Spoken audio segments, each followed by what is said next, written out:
किसी ने बड़े कमाल की बात कही है कि घमंड मत करना कि हम दूसरों को खिला रहे हैं, क्या पता हम खुद दूसरों के भाग्य से खा रहे हैं। नमस्कार दोस्तों, स्वागत है आपका एक बार फिर हमारे YouTube चैनल गुरु वॉइस पर। एक शहर में बड़ा ही फेमस होटल था, जहां का नाश्ता बड़ा फेमस था। सुबह सुबह वहां बहुत भीड़ आती थी और उस भीड़ में एक आदमी आता था, चुपके से नाश्ता लेता था, खाता था और बिना पैसे दिए निकल जाता था। वहां का नाश्ता धीरे धीरे पॉपुलर होता जा रहा था, भीड़ बढ़ती जा रही थी। एक बिजनेसमैन था, उसने आना शुरू किया।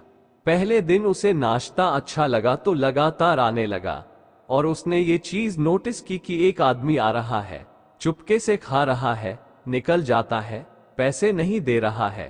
पहले दिन से लगा ठीक है। उसने देखा कि 4-5 दिन हफ्ता हो गया, ये तो आता ही जाता है, इस होटल वाले का नुकसान कर रहा है।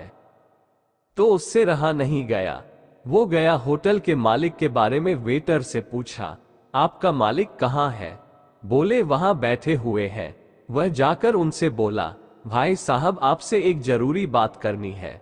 उसने कहा थोड़ा सा कस्टमर ज्यादा है, अभी फ्री हो जाए, अगर आपके पास टाइम हो तो हम फ्री होके बात करते हैं। उसने कहा ठीक है। बिजनेसमैन कुछ समय इंतजार करता है और मन में सोचता है, आज तो बता के जाऊंगा।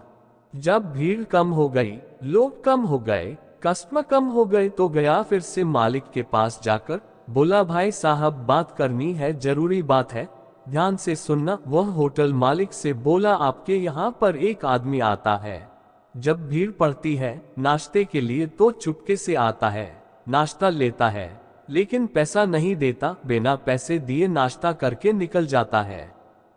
और 1-2 बार होता है तो चल जाता है, पर हफ्ते भर से आ रहा है, वो रोज देखता है, आपको घाटा हो रहा है। तो होटल का मालिक मुस्कुराने लगा, बोले भाई साहब आपने जो बात बताए ऐसा बताने वाले आप पहले इंसान नहीं है, मुझे बहुत लोगों ने बताया। और ये जो भीड़ आपको दिख रही है ना, उसी की वजह से भीड़ है। वो बिजनेसमैन था, उसने कहा क्या बात कर रहे हो आप?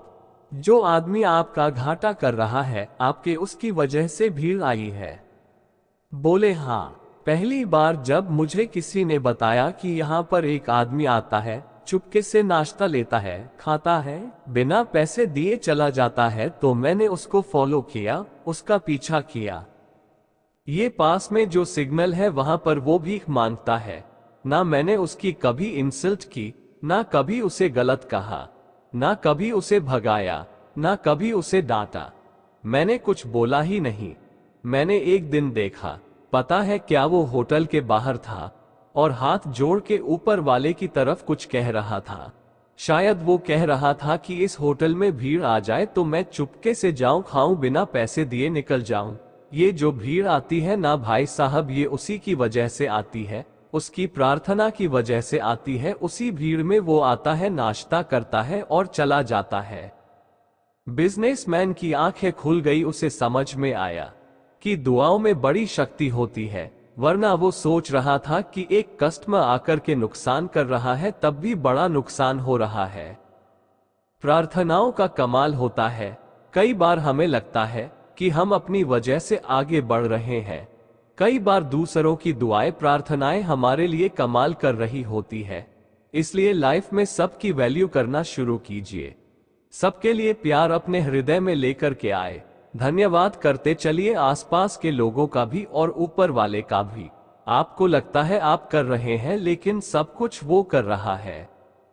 एक बार फिर से वही बात कहूंगा जो अक्सर कहता हूं, ऊपर वाले के आशीर्वाद, अपनी मेहनत और अपनों के प्यार के साथ कर दिखाओ ऐसा जो करना चाहे दुनिया में सब वैसा।